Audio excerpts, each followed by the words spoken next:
Have you ever wondered where your soul goes in between lifetimes? That quiet question has echoed through human consciousness since the dawn of our existence. As you move through your daily life, working, laughing, struggling, loving, a profound spiritual reality operates just beyond the veil of your awareness. But before we begin, please hit the like button and let me know where in the world you're watching from today. It's always fascinating seeing who's joining us from around the world. According to the remarkable psychic Edgar Cayce, often called the sleeping prophet, your soul isn't simply waiting in some nebulous afterlife between incarnations. Instead, it journeys through specific spiritual planes, 7 distinct realms of consciousness, each offering unique lessons and experiences based on your spiritual development. Has this ever happened to you? You feel an inexplicable pull towards certain spiritual truths or practices, as if something deep within recognizes a forgotten home. This isn't coincidence. Your soul carries the imprint of these higher planes, even as you navigate your earthly existence. The consciousness you cultivate today, your thoughts, actions, and spiritual awareness, is actively determining which of these 7 planes your soul will inhabit when you transition from this physical life. It's a profound responsibility few of us fully comprehend as we move through our daily routines. Stay with me until the end, because understanding these spiritual planes isn't merely interesting metaphysical theory. It provides a cosmic map for your soul's journey and offers practical guidance for your spiritual development right now in this lifetime.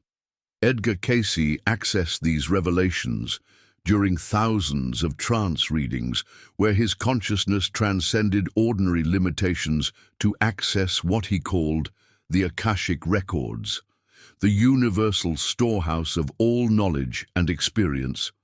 His descriptions of these 7 planes reveal a structured spiritual universe of remarkable complexity and purpose. What you're about to discover might surprise you.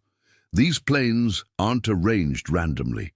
They form an intricate spiritual hierarchy where souls gravitate to the environments that match their vibrational frequency and level of consciousness. Some realms exist closer to the earthly plane, while others represent the highest spiritual dimensions, where only the most elevated souls reside. The most fascinating aspect of Cayce's revelations is that these planes aren't fixed destinations. Your soul can evolve through them based on your spiritual growth. Each plane serves as both a temporary resting place and a school for souls, offering precisely the experiences needed for your continued evolution.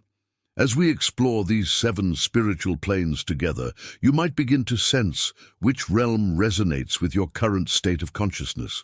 You might even recognize experiences from your dreams or deep meditative states where your awareness briefly touched these higher dimensions. Hit subscribe to join our community of consciousness explorers. Together, we're uncovering the deeper truths of our interconnected existence. Cayce's insights have been suppressed from mainstream teachings for nearly a century, pushed to the fringes of spiritual discourse, where only the most dedicated seekers find them. This deliberate obscuring of wisdom isn't accidental. There are powerful interests at work, maintaining humanity's spiritual blindness. The Gyu revelation that most humans operate from the lowest spiritual frequency isn't meant to discourage, but to awaken us to our untapped potential. When you understand the mechanics of spiritual frequency, you begin to see the world through an entirely different lens. Those unexplained feelings of déjà vu, the uncanny coincidences that defy probability, even your inexplicable attraction to certain people or places. These aren't random phenomena, but glimpses of your soul's journey across lifetimes. Cayce described how each incarnation represents a journey of transformation, with each life offering unique lessons designed specifically for your soul's evolution. This hidden truth explains why some individuals seem naturally gifted in certain areas. These are skills developed across multiple lifetimes, not just random talents acquired in this one. The musician who picks up an instrument for the first time yet plays with surprising proficiency may be accessing abilities cultivated centuries ago. The impact of understanding your past lives extends far beyond mere curiosity. It provides a framework for healing present wounds. Many of our most challenging relationships and persistent struggles have roots in previous incarnations. That person who triggers inexplicable anger in you, that fear that seems to have no logical origin. These emotional patterns often trace back to unresolved experiences from other lifetimes.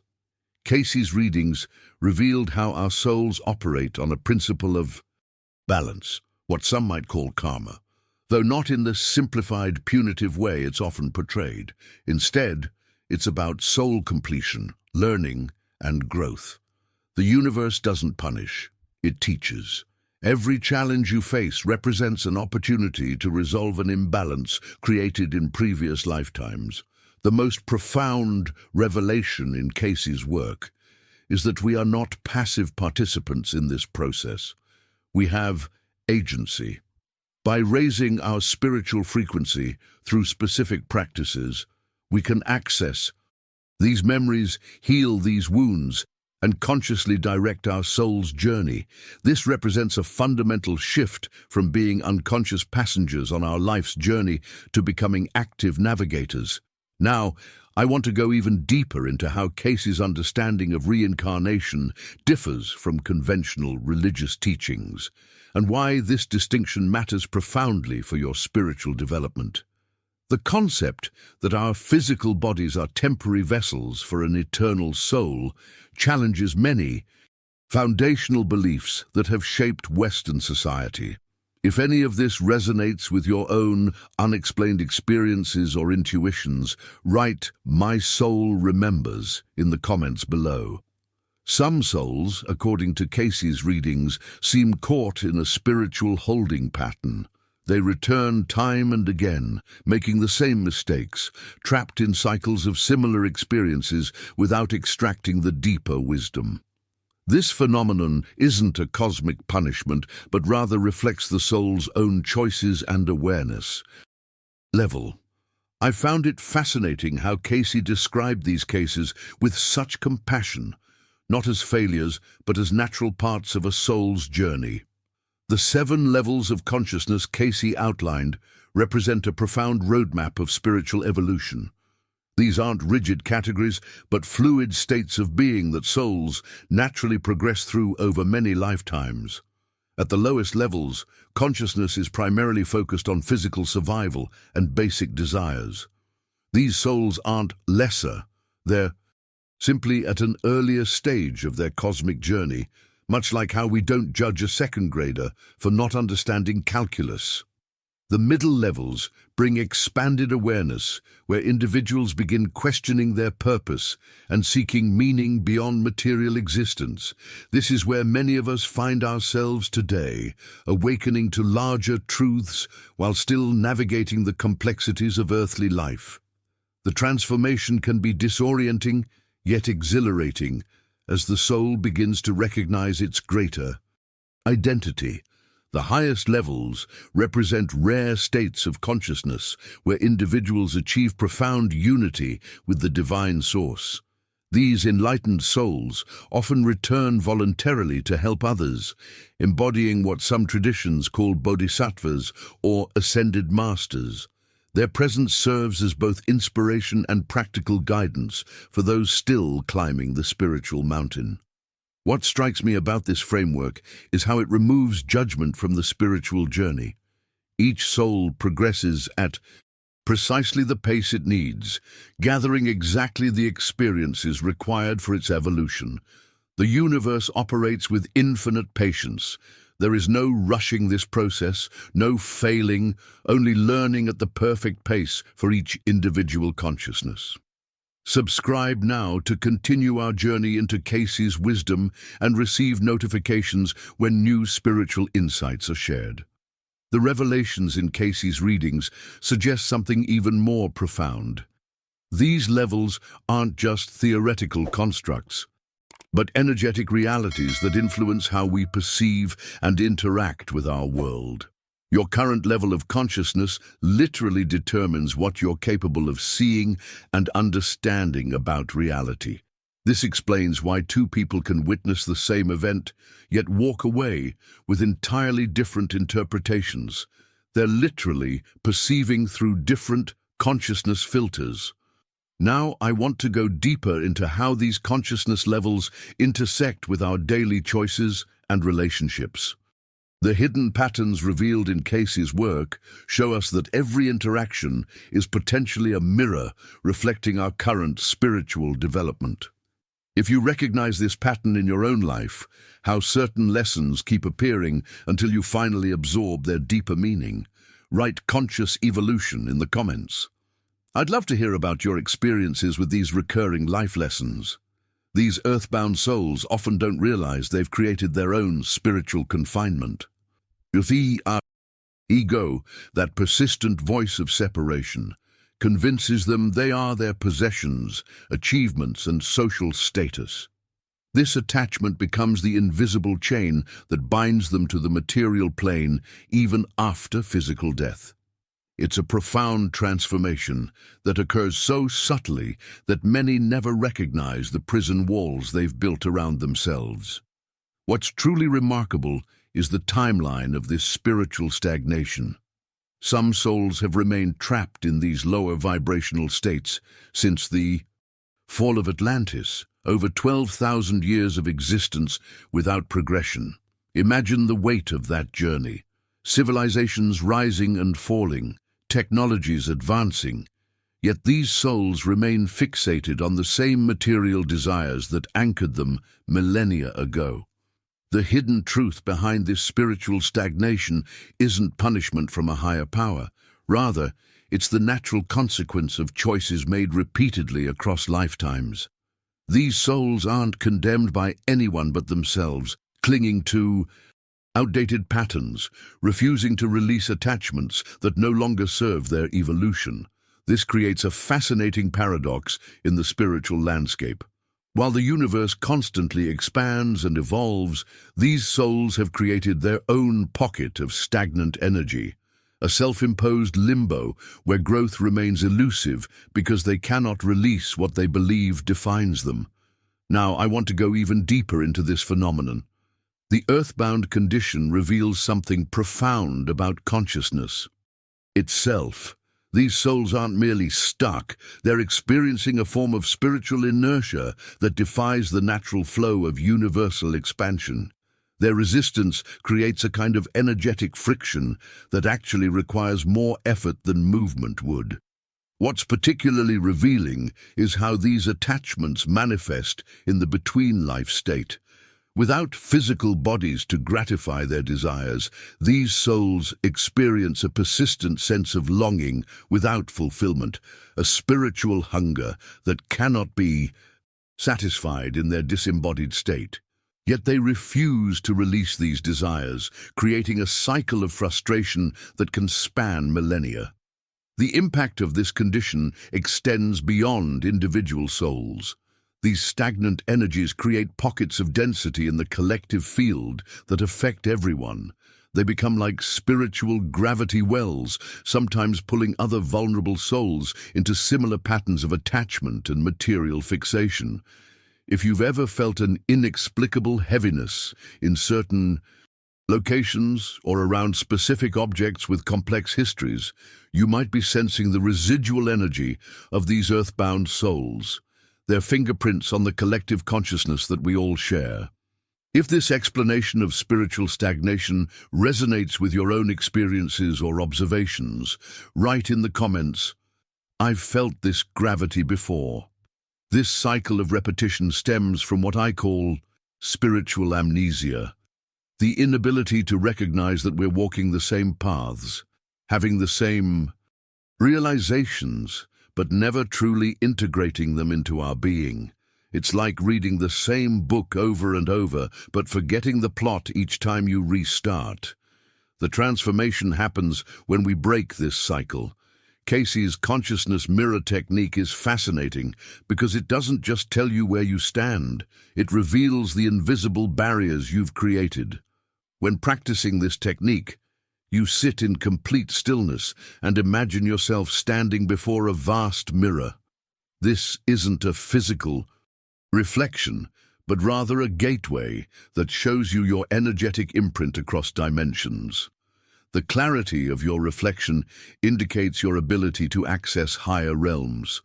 What's remarkable is how this mirror reveals the journey of your decisions rather than just your current state. Many seekers approach spirituality like tourists, visiting concepts without establishing residence in higher awareness.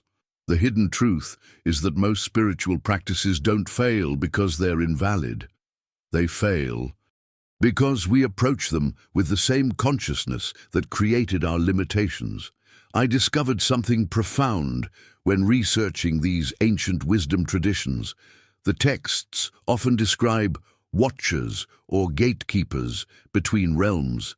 These aren't external entities, but aspects of our own consciousness that either grant or deny access based on our genuine level of awareness. When you stand before Cayce's mirror and see only fog or darkness, it's not punishment. It's feedback about where inner work remains. Now, I want to go even deeper into this topic by examining why certain people seem to naturally access these higher realms while others struggle despite years of dedicated practice. The difference lies not in technique, but in what I call your soul signature, the unique energetic pattern that carries both your greatest gifts and your most persistent challenges. Think about the last time you experienced a genuine breakthrough in understanding. That moment wasn't just intellectual. It came with a distinctive feeling, almost like remembering something you'd always known. This revelation points to the non-linear nature of spiritual development. While trapped souls perceive growth as a straight line forward, liberated consciousness understands it as an expansion in all directions simultaneously. The impact of this understanding cannot be overstated. When you recognize the difference between genuine evolution and the illusion of progress, everything shifts. Your practices become more authentic, your insights more profound, and your ability to navigate between realms more fluid. This isn't about accumulating more spiritual knowledge. It's about removing the veils that prevent direct experience. If any of this resonates with your own journey or experiences you've had with profound states of awareness, write "Mirror Revealed" in the comments. I'm curious how many of you have encountered this phenomenon, even if you didn't have a name for it until now. Your reaction to negative emotions towards others reflects your spiritual frequency. Have you ever noticed how your emotional reactions can differ dramatically depending on your internal state? This is no coincidence. The way we respond to criticism, betrayal, or hostility serves as a mirror reflecting our spiritual development. When someone wrongs us, our immediate response reveals volumes about our inner journey. Those operating at lower frequencies tend to match negativity with negativity, returning anger with anger, hurt with hurt. It's the natural human response, the path of least resistance. But as we evolve spiritually, something remarkable happens. Our reactions transform. The journey toward higher consciousness involves a profound revelation that behind every negative action lies someone who is suffering. When we begin to understand this truth, our perspective undergoes a metamorphosis. Instead of seeing an enemy who deserves punishment, we recognize a fellow traveler who has lost their way. Their actions, while perhaps harmful, are simply manifestations of their own inner turmoil. This perspective isn't about excusing harmful behavior. Rather, it's about seeing beyond the surface to the deeper reality that connects us all. It's about understanding that hurt people, and that cycle continues until someone has the courage to respond differently. Think about the moments when someone has hurt you deeply. In those raw, vulnerable moments, how did you respond? Did you immediately plot revenge? Did you rehearse cutting remarks in your mind? Or were you able, even briefly, to wonder what pain that person must be carrying to act as they did? The most transformative insight I've encountered is that our spiritual frequency directly determines our capacity for compassion. When we operate from a higher consciousness, we naturally respond with understanding rather than retaliation. It becomes less about winning the argument and more about healing the relationship. Less about being right and more about bringing light. Consider the great spiritual teachers throughout history. When faced with betrayal, persecution, and even violence, they responded with love. This wasn't weakness. It was extraordinary strength. It required a complete rewiring of the natural human response system, an ability to see beyond the immediate emotional trigger to the greater truth of our shared humanity. What's fascinating is how this shift in perspective affects us physically. When we respond with compassion instead of anger, our bodies release different hormones. We feel lighter. The heavy burden of resentment lifts. We free ourselves from the prison of negative emotional cycles. Now, I want to go even deeper into this topic by examining how we can practically elevate our responses in challenging moments. Because the truth is, this isn't just spiritual theory. It's a skill that can be developed through consistent practice and awareness. If you've ever experienced that moment of clarity where you chose understanding over anger, write in the comments, "I chose peace." I'd love to know about your journey with this powerful principle. Many spiritual teachers speak of ancient souls returning, but few understand the deeper Atlantean connection to our current evolutionary leap. These advanced beings didn't choose this time by accident. They're here because humanity stands at a critical threshold, similar to the one Atlantis faced before its fall. The difference is that we now have the opportunity to make different choices. What's fascinating about these Atlantean souls is that they carry within their energy field a vibrational memory of both extraordinary advancement and devastating collapse. This duality creates a unique internal compass that can sense when humanity veers too far toward technological progress without spiritual wisdom. The very imbalance that led to their civilization's downfall. The 5 soul elevation practices I mentioned aren't commonly taught because they require a complete recalibration of how we perceive reality. The first practice involves frequency alignment, learning to attune your energy field to higher dimensional vibrations deliberately and consciously. This isn't mere meditation. It's about becoming fluent in the language of energy itself, recognizing that everything from your thoughts to your physical sensations represents different frequency bands. The second practice centers on timeline, reconciliation, healing fragmented aspects of your soul that exist across multiple timelines and dimensions. Many of us feel inexplicable sadness, anxiety, or resistance because parts of our soul essence are caught in unresolved experiences from other times and places.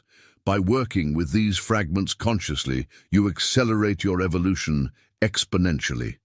The third practice involves conscious embodiment, fully inhabiting your physical vessel while maintaining awareness of your multidimensional nature. Most spiritual seekers make the mistake of trying to escape their bodies to reach higher states, when the true mastery comes from bringing those states into physical form.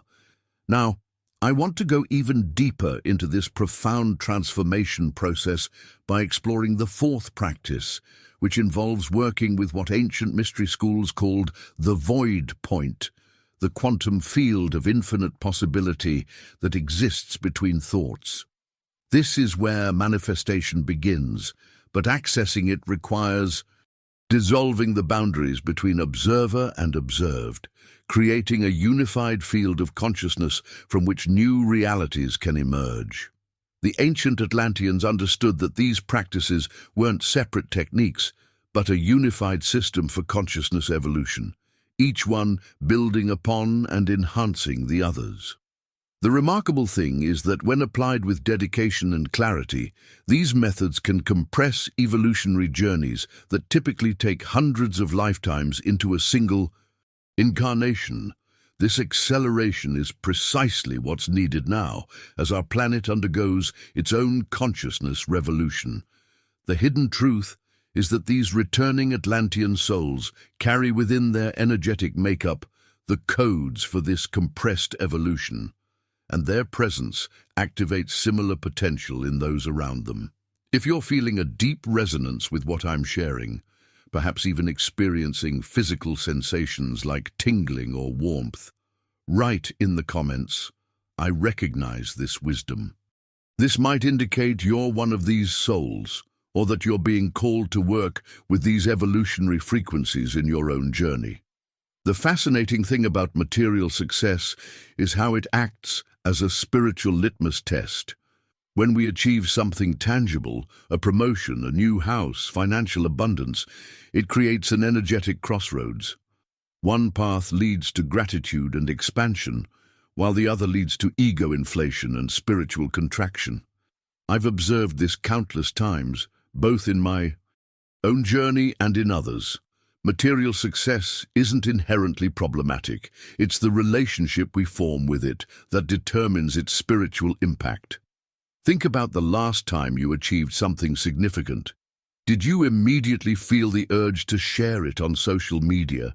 Did your internal dialogue shift to comparison with others? These subtle reactions reveal profound truths about our spiritual alignment. The material realm provides these perfect opportunities for soul-level self-assessment. What's happening energetically is that our thoughts around success create ripples through our vibrational field. When we receive something and respond with, "I deserve this because I'm better than others," we're actually lowering our frequency, despite the external achievement. Conversely, thoughts like, "I'm grateful for this blessing and wonder how it can serve others," elevates our spiritual vibration. This hidden mechanism explains why some wealthy people appear spiritually empty, while others, with similar resources, radiate light and purpose. The material itself is neutral. It's the thought forms we attach to it that determine its spiritual influence. These thought forms aren't just abstract concepts. They're energetic realities that shape our consciousness.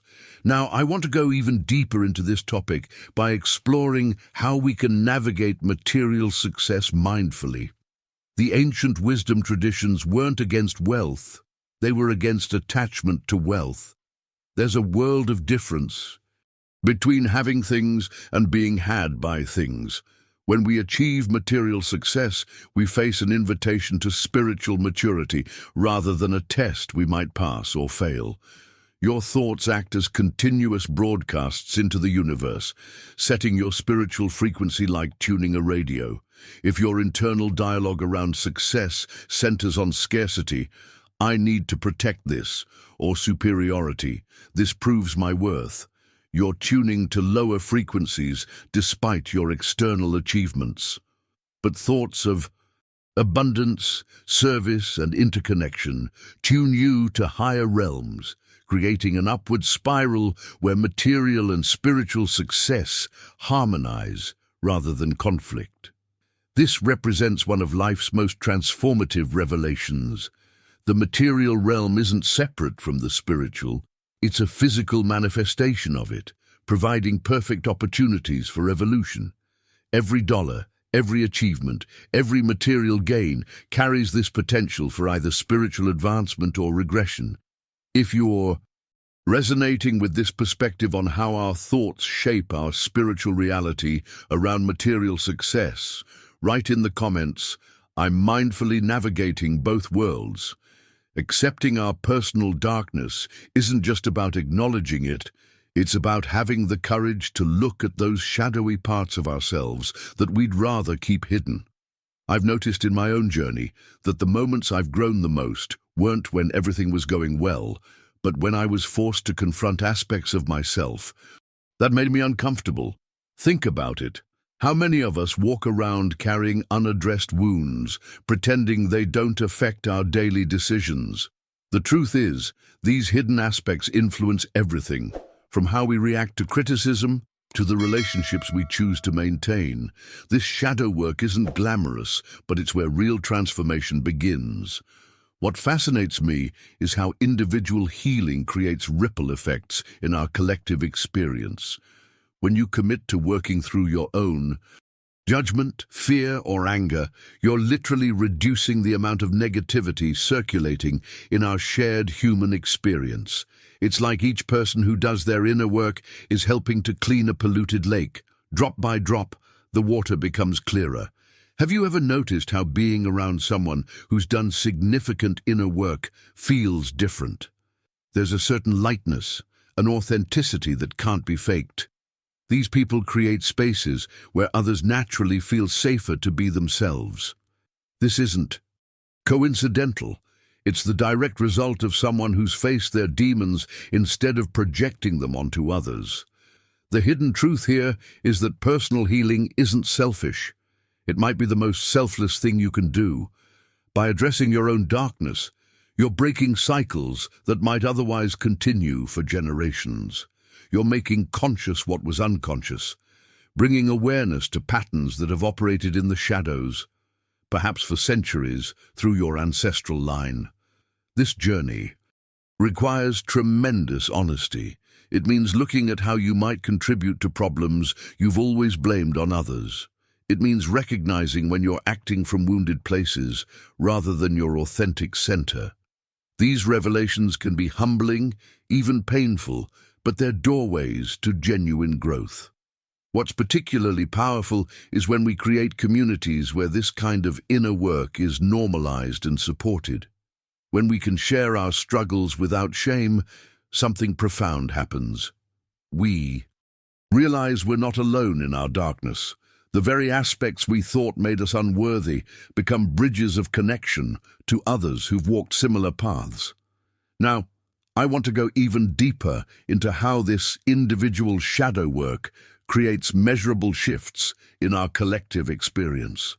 There's fascinating research suggesting that our internal states affect not just our immediate surroundings, but extend far beyond what we might imagine possible. If you're resonating with this perspective on shadow work and collective healing, write "I'm ready to face my shadows" in the comments. I'd love to know how many of you are walking this path of conscious evolution. Spiritual work isn't just about personal transformation, it's about contributing to a collective awakening that's unfolding across our planet. When you commit to your own inner journey, you're actually participating in something much larger. Each meditation, each moment of presence, each act of compassion ripples outward in ways we can barely comprehend. I've witnessed this phenomenon countless times in retreat settings. Someone experiences a profound breakthrough, and suddenly the entire group's energy shifts. It's as if we're all connected by invisible threads, each person's evolution gently tugging everyone else forward. This is the hidden truth behind spiritual practice. You're never really doing it alone. Now, forgiveness represents perhaps the most powerful doorway into higher realms of consciousness. It's often misunderstood as something we do for others, but the deepest revelations come when we recognize that forgiveness is actually a gift we give ourselves. When we hold on to resentment, we're essentially drinking poison while hoping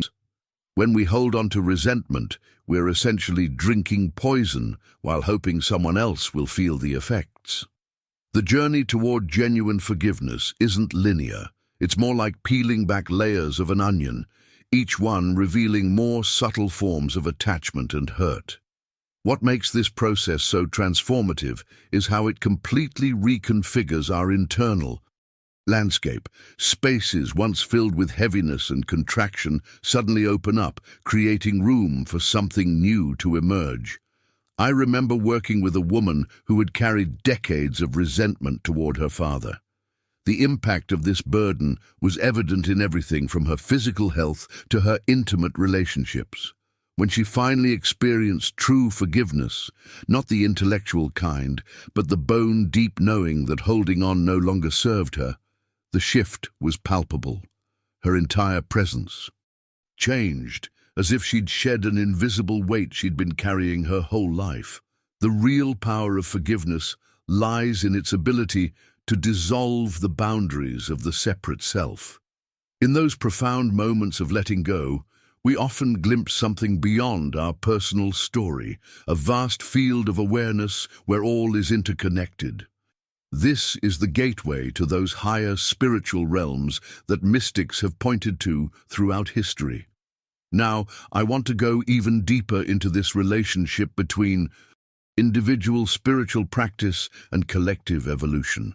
There's something remarkable that happens when we begin to understand ourselves as both unique expressions and integral parts of a unified whole. If what I'm sharing resonates with your own experience, write "The gateway is open" in the comments below. True forgiveness isn't just about saying the words "I forgive you." It's about a profound inner transformation that completely releases the need for others to change. Think about that for a moment. Most of us practice what I call conditional forgiveness. We say we forgive, but deep down, we're still waiting for the other person to acknowledge their wrongdoing, to apologize properly, or to change their behavior. That's not forgiveness. That's a transaction. Edgar Cayce's readings revealed something startling. Genuine forgiveness is so rare that only about 1% of people truly achieve it. This isn't meant to discourage us, but to highlight just how significant this spiritual milestone really is. The journey to authentic forgiveness requires us to confront our deepest shadows and most protected wounds. When we hold on to resentment, we're actually giving away our power. Every time we replay that mental movie of how we were wronged, we're allowing that past event to control our present emotions. We become prisoners of our own making. The hidden truth here is that forgiveness isn't something we do for others. It's a gift we give ourselves. I've worked with clients who carried decades of resentment toward parents, ex-partners, or colleagues. The revelation always comes when they realize that the person who hurt them probably isn't thinking about it anymore. Yet they've allowed this pain to shape their identity, relationships, and life choices. The path to genuine forgiveness requires us to see beyond the surface behavior to the wounded human beneath. Cayce often emphasized that when we truly understand someone's background, conditioning, and pain, it becomes almost impossible not to forgive them. This doesn't mean excusing harmful behavior. It means separating the person from their actions. One particularly powerful insight from Cayce's readings suggests that before we incarnate, we actually choose many of our most challenging relationships as opportunities for growth. That person who betrayed you. On a soul level, you might have orchestrated that meeting precisely for the lesson it would teach. This perspective completely transforms how we view our deepest wounds. Now, I want to go even deeper into the practical aspects of how we can cultivate this rare quality of true forgiveness. When we understand the mechanics of what happens energetically during the forgiveness process, we begin to see why it's such a powerful catalyst for personal transformation and spiritual growth. If any of this resonates with you, I'd love to hear your thoughts. Write in the comments. I'm ready to release if you feel called to begin or continue your own forgiveness journey. This acknowledgement can be a powerful first step toward freedom. Forgiveness didn't come easily for her. She spent years carrying the weight of resentment, a heavy burden that affected every aspect of her life. "I thought I'd forgiven him," she told me, "but I was just saying the words." The transformation began when she realized forgiveness wasn't about excusing his actions or even reconnecting. It was about freeing herself from the invisible chains binding her to past pain.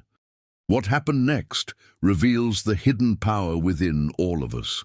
She described it as a physical sensation, like something breaking open inside my chest. This profound release didn't happen through intellectual understanding, but through a complete surrender that transcended rational thought. This journey mirrors what Edgar Cayce described in his readings about our spiritual evolution. Cayce viewed forgiveness not as a moral obligation, but as a practical tool for soul development. When we truly forgive, we dissolve karmic patterns that otherwise follow us beyond this lifetime. Speaking of transitions, Cayce's perspective on death offers a remarkable framework for understanding life's continuity. He maintained that death isn't an ending, but a conscious shift, a doorway we walk through with the same awareness we possess in life. This isn't just philosophical conjecture. His readings contain detailed accounts of what happens as consciousness leaves the physical body. The level of awareness we bring to this transition depends entirely on how awake we've become in life. Those who've developed spiritual consciousness experience death as a liberation rather than a loss. The woman who forgave her ex-husband reported something fascinating. After I truly let go, I stopped fearing death. It was as if I understood something beyond words. This connection between forgiveness and facing mortality reveals something profound about human existence. Our ability to release grievances directly correlates with our capacity to embrace life's impermanence. The emotional baggage we carry doesn't just weigh down our present, it creates anxiety about future transitions. Now, I want to go even deeper into this revelatory process. Cayce described specific practices that prepare consciousness for greater awareness both in life and beyond. These weren't meant as esoteric rituals, but as practical approaches to expanding our perception. The woman who experienced the forgiveness breakthrough began incorporating some of these practices, creating a ripple effect that transformed her relationships, health, and spiritual understanding. If any of this resonates with your own journey of letting go, write "Freedom awaits" in the comments. Now let's explore how these principles of conscious transition apply to daily challenges we all face. But what I'm truly fascinated by is how this higher consciousness becomes most accessible during the transition we call death. Think about it.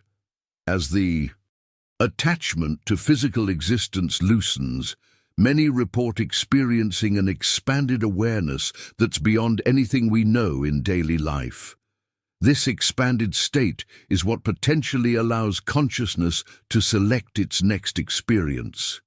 Imagine it like this.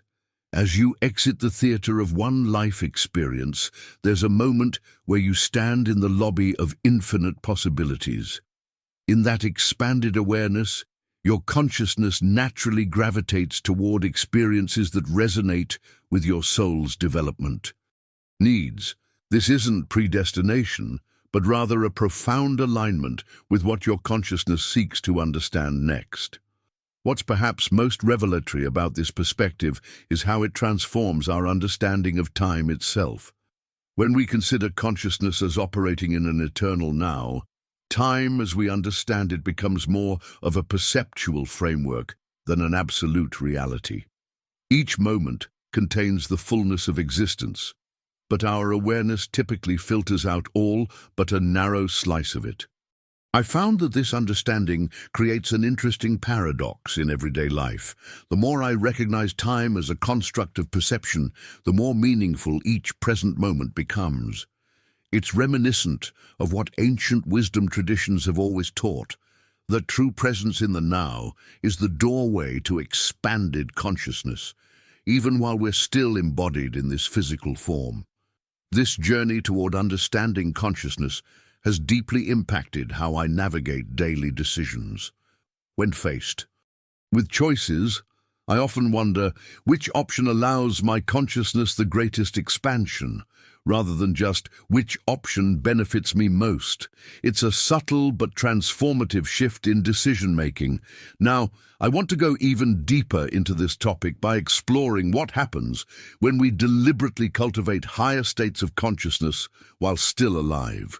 Because if consciousness truly is primary to physical reality, then perhaps we can access more of these expanded states without waiting for the transition of death. This understanding might be the hidden key to why certain meditation practices and mystical traditions across cultures share such striking similarities despite developing independently. The reconciliation between scientific materialism and consciousness first models represents one of the most profound intellectual and spiritual frontiers of our time. What we're witnessing is not just a philosophical debate, but a potential revolution in how humanity understands itself. If what I'm saying resonates with something you've experienced or contemplated before, write "consciousness first" in the comments. I'm curious how many of you have already been exploring these ideas in your own journey. It's fascinating to consider that our purpose here goes beyond personal experiences. Cayce believed our incarnation serves a greater cosmic mission, to gradually elevate Earth's vibrational frequency through our collective spiritual evolution. This perspective transforms how we view our everyday struggles and challenges, doesn't it? Perhaps they're not just personal hurdles, but necessary catalysts for our soul's expansion and Earth's transformation. What's particularly intriguing is how Cayce's predictions align with other ancient traditions that foresaw a significant consciousness shift around 2012. While many expected dramatic external changes, the real revolution has been internal and gradual, a subtle awakening occurring through new generations being born with different sensitivities and awareness levels. These new children, as Cayce described them, often display remarkable intuitive abilities and a natural affinity for spiritual concepts. They seem to arrive with their consciousness already operating at a higher frequency. Have you noticed this in children today? Their questions often reveal profound wisdom and an inherent understanding of interconnectedness that previous generations had to work hard to achieve. This shift isn't happening through dramatic revelations, but through countless individual journeys of awakening. Each person who expands their consciousness contributes to this planetary evolution. It's like we're all holding pieces of a cosmic puzzle, and as we each awaken, the complete picture gradually emerges. The profound revelation here is that Earth itself is evolving alongside us. Cayce described our planet as a living, conscious entity, not just a rock floating in space, but a being with its own evolutionary path. Our individual growth directly impacts Earth's spiritual development in this cosmic partnership. This perspective offers a powerful framework for understanding our current global challenges. The turbulence we're experiencing, environmental, social, political, can be viewed as necessary growing pains in this planetary evolution. Meanwhile, beneath the surface chaos, a quiet revolution of consciousness continues to unfold. Now, I want to go even deeper into this topic by exploring how Cayce's readings suggest we can actively participate in this global awakening, regardless of our current spiritual understanding.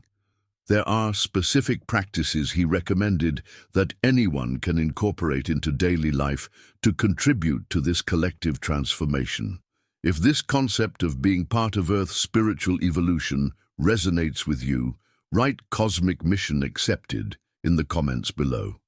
Every minor choice you make throughout your day serves as a building block for your spiritual frequency. When you choose kindness over judgment, patience over frustration, or gratitude over complaint, you're actively raising your vibration. This isn't abstract theory. It's practical spirituality embedded in the mundane moments that make up your life. I discovered a powerful practice that transformed my spiritual journey. Each morning I began asking a simple question: how can I serve love today? This question became my compass, steering me toward choices that aligned with my highest self. Sometimes the answer would be profound, like having a difficult but necessary conversation with a loved one. Other times it was beautifully ordinary, smiling at a stranger or fully listening to someone without planning my response. The hidden truth about spiritual evolution is that it rarely happens in grand, dramatic moments. Instead, it's cultivated in these seemingly insignificant decisions that eventually create the tapestry of your consciousness. Your spiritual frequency isn't set in stone. It's a dynamic reflection of your moment-to-moment alignments. What fascinated me was discovering how asking for guidance creates an opening for wisdom beyond your current understanding to flow through. It's like tuning a radio to receive clearer signals. When you genuinely ask how you can serve love today, you're essentially declaring your readiness to be a vessel for something greater than yourself. This declaration itself initiates an internal shift. The journey becomes even more powerful when you approach it with curiosity rather than rigid expectations. Some days, serving love might look like setting healthy boundaries or practicing self-compassion. Other days, it might manifest as forgiveness or standing firmly in your truth. There's a profound intelligence operating through your intuition when you create space to receive it. Now, I want to go even deeper into this topic by exploring how consistency in this practice creates momentum in your spiritual development. When you repeatedly align with love-based choices, you're essentially rewiring neural pathways and energetic patterns that have been established over years or even lifetimes. This rewiring doesn't happen overnight, which is why patience becomes such a crucial component of authentic spiritual growth. If something I've shared resonates with your own experience, type "alignment activated" in the comments. I'd love to know which aspects of this practice speak to you most. These limitations we feel, the sense of being trapped in a 3D reality while glimpsing something more, they aren't barriers, but doorways. The transformation happens not when we try to escape our humanity, but when we fully embrace it, with all its beautiful contradictions. Think about what actually separates us from experiencing higher dimensions of consciousness. Is it really our physical form, or is it our beliefs about what's possible? The hidden truth that many spiritual teachers only hint at is that becoming enlightened doesn't mean leaving your humanity behind. It means becoming fully, authentically human for perhaps the first time. I spent years chasing experiences, seeking to transcend this reality, until I realized I was approaching the journey backward. The most profound revelations came when I stopped attempting to escape and instead went deeper into presence. This physical reality isn't a prison, it's a remarkable vehicle for experiencing the divine through ordinary moments. The decision to see reality differently is available in each moment. Notice how some days you feel connected to everything, while other days you feel isolated and separate. The external circumstances haven't changed, only your perception has shifted. This is the power we have behind the scenes of consciousness, when we understand that spiritual evolution isn't about transcending limitations, but about recognizing they were mostly illusory to begin with. Everything changes. The boundaries between physical and spiritual realms become permeable. The impact of this understanding ripples through every aspect of life. Relationships deepen, creativity expands, and ordinary moments become extraordinary. Now, I want to go even deeper into this understanding by exploring how our moment-to-moment choices either reinforce the illusion of separation or dissolve it. Because while spiritual awakening might seem like a destination, it's actually happening right now, in this very moment, in the quality of your awareness as you listen to these words. The mindset shift required isn't about gaining something new, but recognizing what has always been present. When you let go of the idea that spiritual evolution requires you to become something other than human, you might discover that your humanity itself is the miracle you've been seeking all along. If what I'm saying resonates with your own experience or intuition, write "authentic human" in the comments below.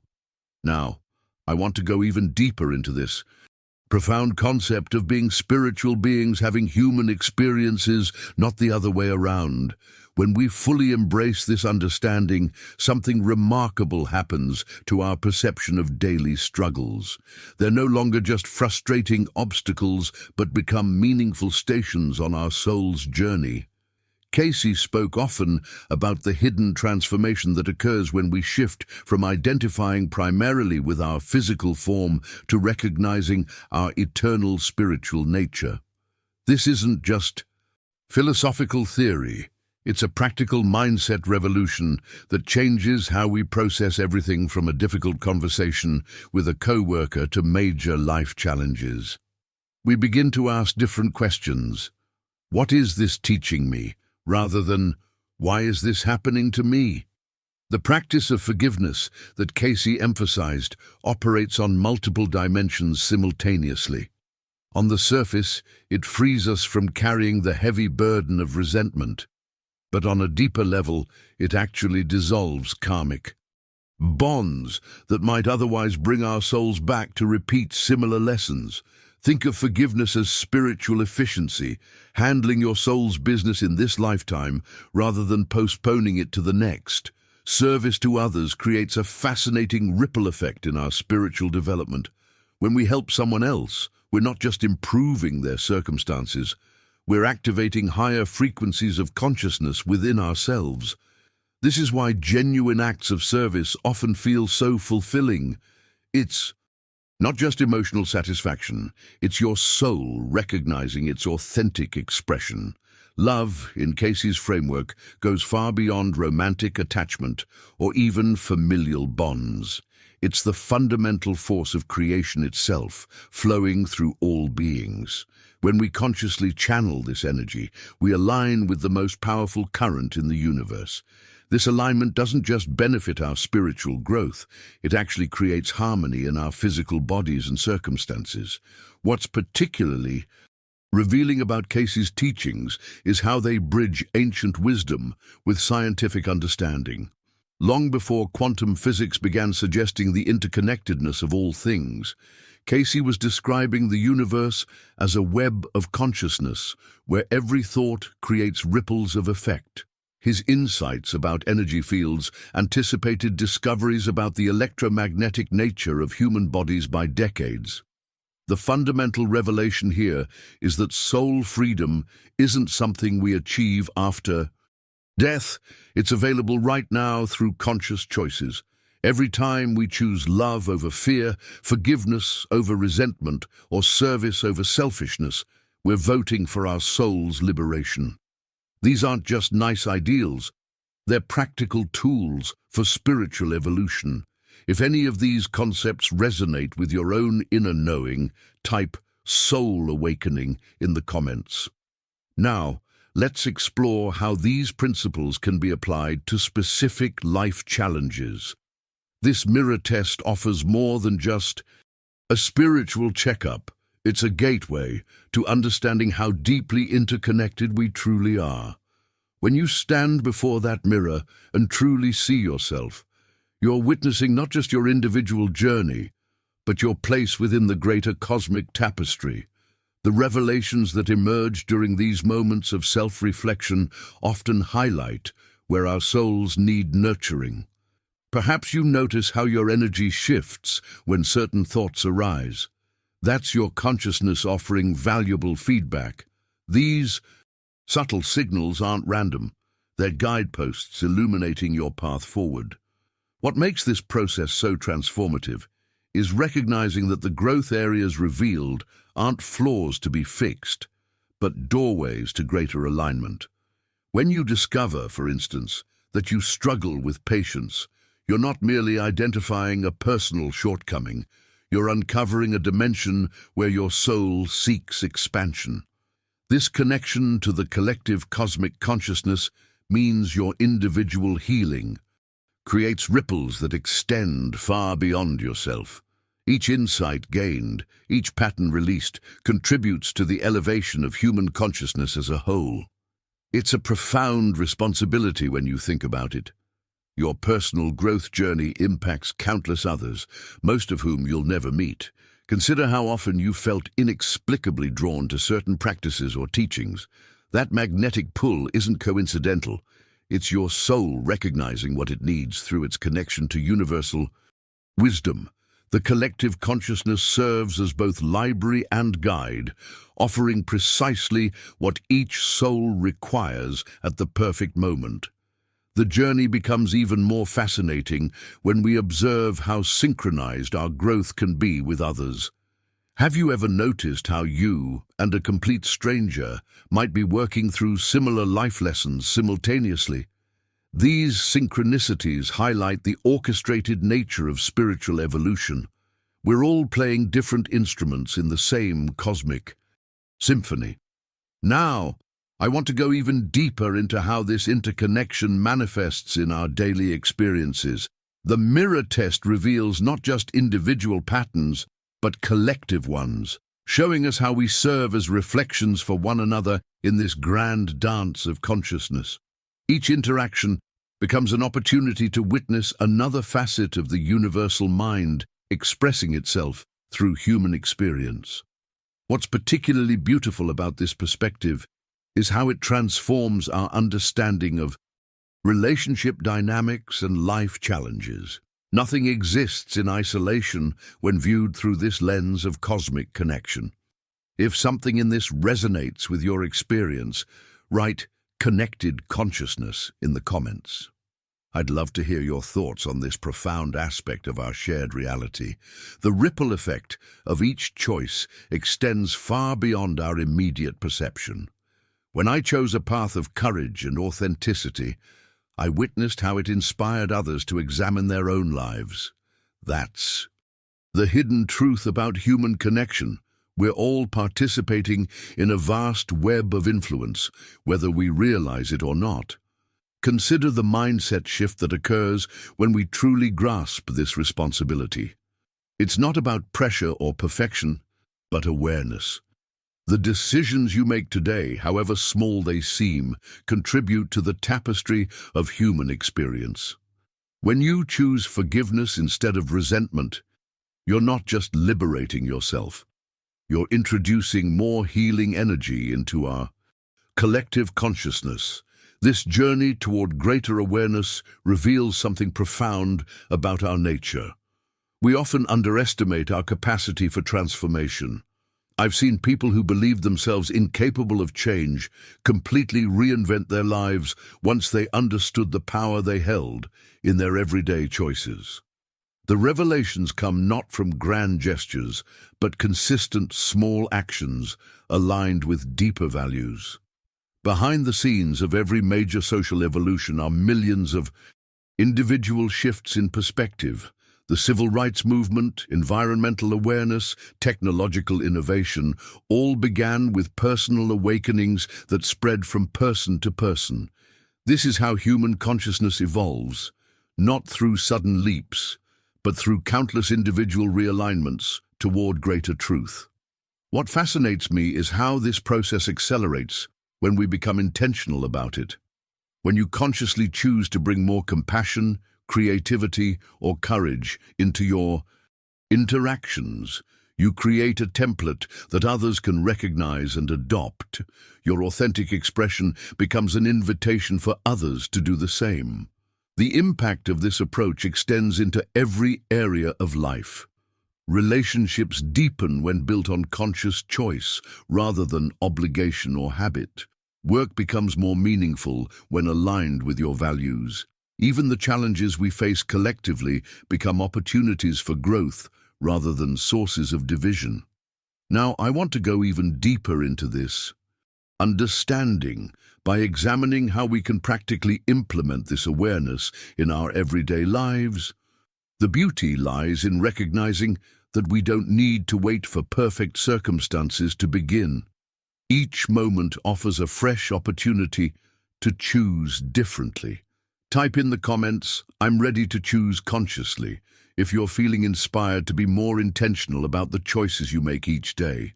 Stay engaged to learn more about Cayce's transformative spiritual revelations.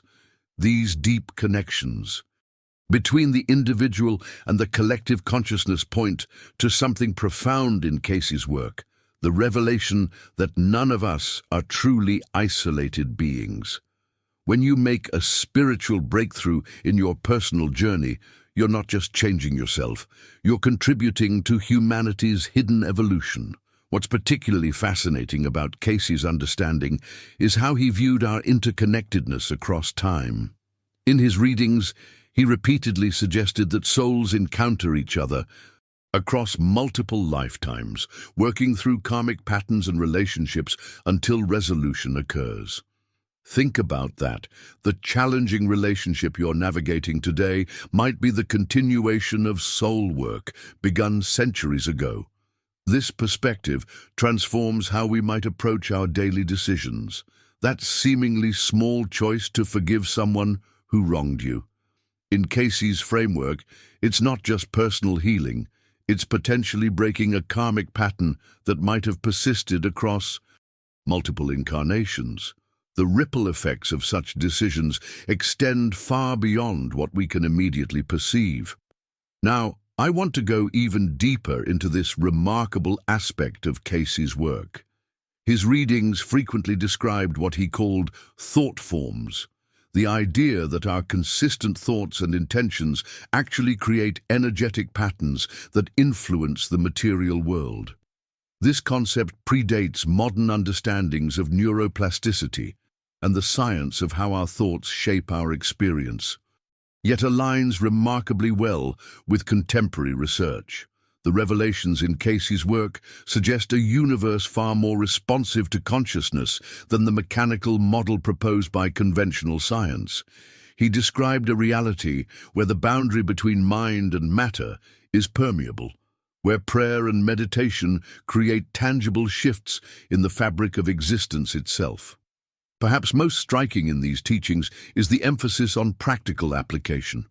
While some esoteric traditions remain abstract, Cayce consistently brought cosmic principles down to earth. He suggested specific practices, from dietary adjustments to meditation techniques, that could help individuals integrate these spiritual understandings into daily life. This bridge between the mystical and the practical remains one of the most valuable aspects of Cayce's legacy. His work suggests that spiritual awakening isn't just about transcendent experiences. It's about bringing that heightened awareness into how we treat our bodies, interact with others, and make everyday choices. If you're resonating with these ideas about interconnectedness and spiritual evolution, type "Souls Connected" in the comments below. Now, let's explore how Cayce's approach to healing integrated these spiritual principles with surprisingly practical applications.